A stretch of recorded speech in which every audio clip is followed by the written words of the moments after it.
안녕하세요. 시험중독입니다. 이번 영상에서는 서연고 고학년 여학생의 고민을 들어보도록 하겠습니다. 먼저 사연부터 읽어보죠. 안녕하세요. 저는 20대 초반에 서연고에 재학 중인 고학년 학부생입니다. 현역 수시로 이과 계열에 왔지만 전과를 해서 현재 본 전공은 문과 계열입니다. 고등학교 때 수시 최저만 맞추자는 생각으로 정시 공부를 많이 하지는 못했는데 재수하면 당연히 성적이 오를 거라는 막연한 기대를 가지고 학고 반수를 했지만 현역 때보다 오히려 훨씬 떨어진 성적을 받고 다시 복학을 하게 되었습니다. 복학 후에는 전공 수업도 들어보고 저학년 때 랩실 인턴도 2번 해보면서 대학원은 저와 맞지 않을 것 같다는 생각을 하게 되었고 더 선택지가 많을 거라는 생각에 문과 계열을 이중 전공을 하게 되었습니다. 회계, 재무, 마케팅 등 여러 전공 수업을 들어보면서 그 중에서 전략 컨설팅이 가장 흥미롭게 느껴졌고 연봉도 높고 가장 좋은 아웃풋 중 하나인 MBB로 진로를 희망하게 되었습니다. 저는 사고력이나 이해력이 남들보다 뛰어난 편은 아니지만 제가 자신 있는 건 공부하는 걸 좋아하고 끈기가 있다는 점 같습니다. 그래서인지 정시보다는 수시가 더 잘 맞았고 대학교 학점 관리도 현재 4점 중반대로 관리를 잘했던 것 같습니다. 저는 성실하게 주어진 시험 범위를 공부하고 암기해서 시험 보는 건 자신이 있는데 현재의 과에서는 이런 이론 암기보다는 새로운 무언가를 만들어내는 게 더 중요한 학문인 것 같습니다. 저는 사람들 앞에서 발표하는 것을 그렇게 좋아하지 않는데 현재의 과에서는 발표나 말을 잘하는 분들이 너무 많고 전략을 짤 때 필요한 통찰력이나 논리적 사고가 아직 저한테는 부족한 것 같습니다. 예를 들어 이과 계열 실험 과목에서 논문을 읽고 자료 조사하는 건 학점이 전부 A+인데 문과 계열 과목에서 산업 분석할 때는 뭐부터 조사할지 어떻게 분석해야 할지 감도 안 잡히고 새벽 3, 4시까지 붙잡고 있어도 다른 학우들보다 퀄리티도 떨어졌습니다. 전략 세우는 과정 자체는 재밌는 것 같은데 제가 말을 잘해서 누구를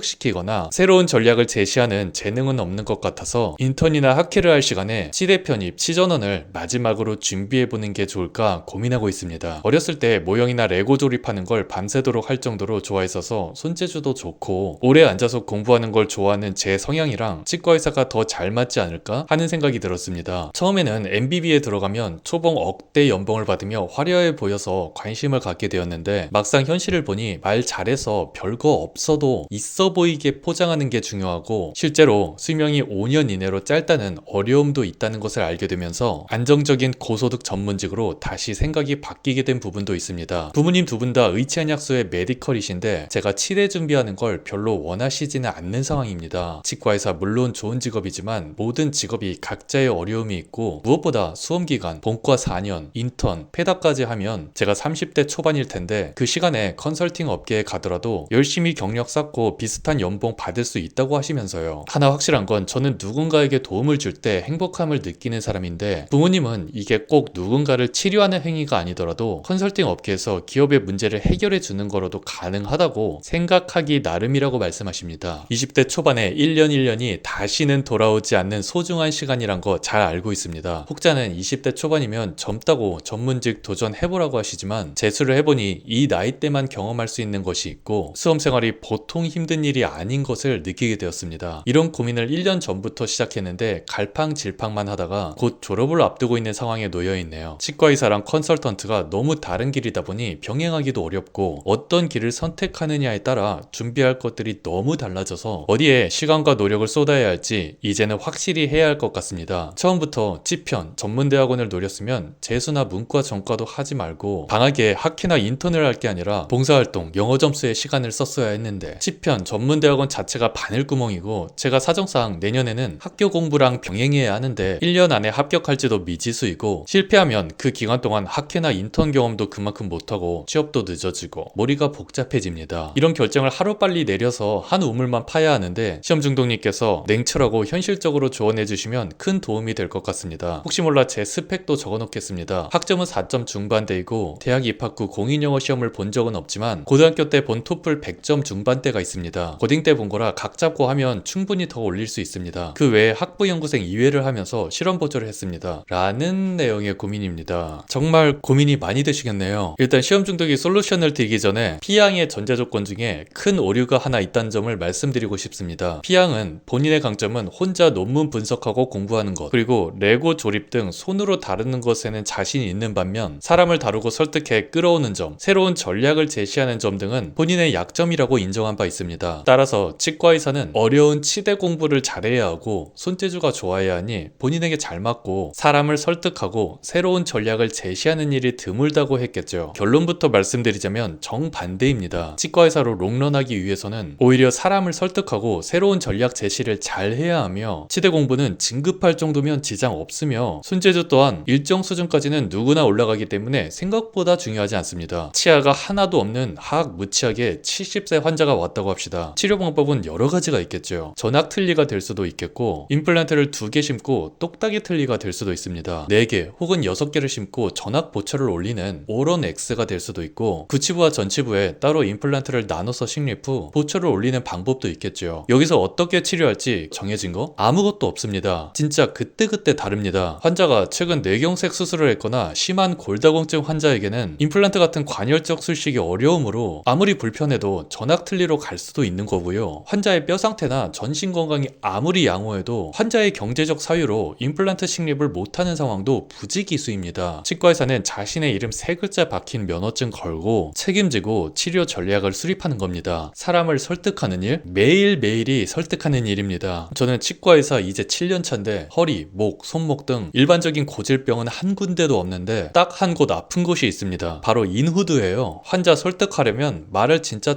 나게 많이 해야 해요. 제 6년 전 초창기 영상 한번 보세요. 제가 들어도 목소리 정말 청량했고 목소리 좋다고 댓글도 많이 달렸었습니다. 그것 때문인지 그땐 구독자 남녀 비율도 5대5 황금이었는데 지금은 치과의사로 일하면서 목 정말 많이 상했고 채널도 남학생이 90%인 고추밭 됐습니다. 치의학적인 장기 예후를 봤을 때 발치해야 하는 치아인데 환자는 안 뽑겠다는 거, 외상당해서 충격으로 일시적인 진탕일 가능성이 높은데 환자는 아파 뒤지겠다고 빨리 당장 뽑아달라는 거, 이런 거 어떻게 할 거냐고요. 자기 주관을 갖고 명확하게 진단해서 치료계획 수립해서 설득해야지. 이런 거 설득해서 리드 못하고 환자에게 질질 끌려다니면 개원하면 망하고 폐의하면 3개월 수습 안에 잘립니다. 저런 지상은 대학병원 보내면 그만이야 크크. 나는 대화 통하는 정상인만 볼 거야 크크 라고 하실 수도 있는데요. 생각보다 저런 환자들 정말 많고 저런 거 다 리프하다 보면 병원 망합니다. 어떻게든 최대한 설득하고 끌어와서 환자의 라프 만드는 게 그게 실력이지 뭐 술기를 잘한다? 진짜 한 학년에 한두 명 있는 슈퍼 금손 빼고는 다 거기서 거깁니다. 일정 시간 지나면 다들 밥 벌어먹을 정도는 한단 말이죠. 얘기가 길어졌는데 시험 중독은 피양 부모님의 의견에 일부분 동의하는 게 부모님 모두 의치한약수 메디컬이시니 저런 부분은 이미 잘 알고 계실 것이고 딸의 특성 또한 알기에 치편 및 치전원 준비를 꺼려하는 게 아닐까 싶네요. 먼저 피양 본인이 치과의사와 잘 맞는다는 전제에 대해 다시 한번 진지하게 생각해보는 시간이 필요하다고 생각됩니다. 그럼 하지 말란 거냐? 라고 물으신다면 시험 중독의 대답은 또 다릅니다. 시험 중독은 피양 부모님의 의견의 일부분에는 동의하지만 피양 같은 경우는 오히려 치편 및 치전원 진학을 권하고 싶습니다. 그 이유는 크게 2가지인데 첫 번째는 입학 가능성입니다. 일단 제가 방송용으로 피양의 메일을 어느 정도 압축했고 피양도 가독성을 위해서 최대한 압축해서 그렇지 메일을 읽어보면 정말 얼마나 성실하게 살아왔는지 한눈에 보일 정도입니다. 학부, 전공, GPA, 나이, 영어 모든 면에서 매우 우수하기 때문에 사실 합격 가능성은 극도로 높습니다. 고딩 때 토플도 높은 걸 보니 외고 출신이거나 해외 경험이 있는 걸로 사료됩니다. 영어를 잘하시는 점을 살려서 토익을 보는 치편보다는 아싸리 탭스와 MD를 준비해서 전남치전원, 부산치전원을 준비하시면 어렵지 않게 입학하시리라 생각됩니다. 둘째 이유는 여학생이기 때문입니다. 사실 본인이 남학생이었다면 진지하게 고민해볼 법도 한데 여학생이기 때문에 시험 중독은 오히려 회사 취업보다는 치전원 입학을 추천드리는 바입니다. 시험 중독